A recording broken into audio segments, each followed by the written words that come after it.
Assalamualaikum. Waalaikumsalam. Perkenalkan, nama saya Perawat Welly. Saya suka dipanggil Welly. Saya adalah perawat yang akan menjaga Mbak dari jam 7 hingga jam 12 siang nanti. Nah, kalau boleh tahu nama Mbak siapa ya, Mbak? Tania. Oh, Tania. Mbak suka dipanggil apa nih, Mbak? Nia aja. Oh, Mbak Nia ya, Mbak. Nah, Mbak, bagaimana Mbak keadaan Mbak hari ini? Tidak bersemangat. Bagaimana kalau kita bercakap-cakap tentang kemampuan dan kegiatan yang pernah Mbak lakukan? Boleh. Setelah itu, kita akan nilai kegiatan mana yang bisa Mbak lakukan selama di rumah sakit ini. Nah, setelah kita nilai, kita akan pilih satu kegiatan untuk kita latih. Kalau begitu di mana Mbak mau kita berbicaranya? Di sini. Di sini aja ya Mbak. Kira-kira berapa Mbak waktu yang Mbak mau? 10 menit. Oh ya, baik ya Mbak. Apa sih kemampuan yang Mbak punya gitu? Menggambar. Wah, bagus. Terus apa lagi Mbak? Aku juga bisa menyanyi, menari. Oke, saya buat daftarnya ya. Nah Mbak, apa nih kegiatan rumah yang bisa Mbak lakuin?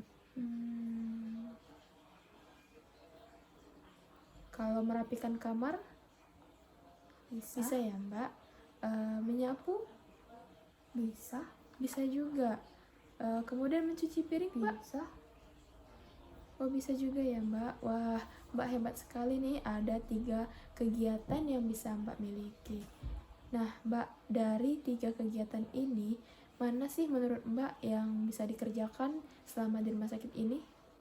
Coba kita lihat. Yang pertama, bisa tidak Mbak merapikan tempat tidur selama di rumah sakit ini?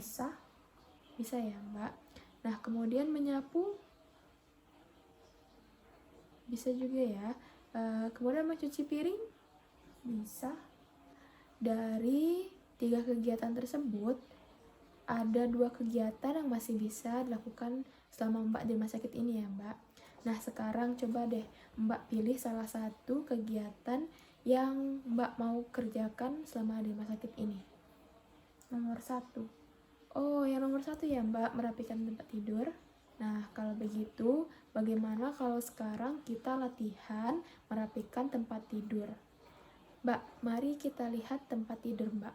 Coba lihat, sudah rapikah tempat tidur Mbak? Belum ya Mbak. Nah, kalau kita mau merapikan tempat tidur, kita harus pindahkan dulu bantal dan selimutnya Mbak. Ya, bagus. Kemudian kita mengangkat spraynya dan kasurnya kita balik. Nah, sekarang kita pasang lagi spraynya. Kita mulai dari arah atas ya Mbak. Ya, bagus Mbak. Kemudian sebelah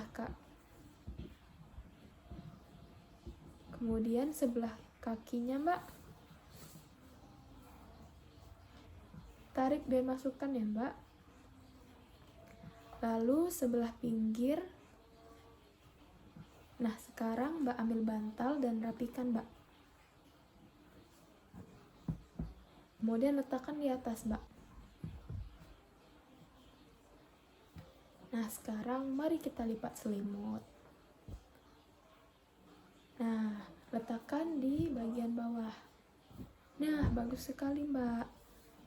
Nah, sekarang Mbak sudah bisa merapikan tempat tidur dengan baik sekali ya Mbak. Nah, sekarang coba Mbak perhatikan lagi.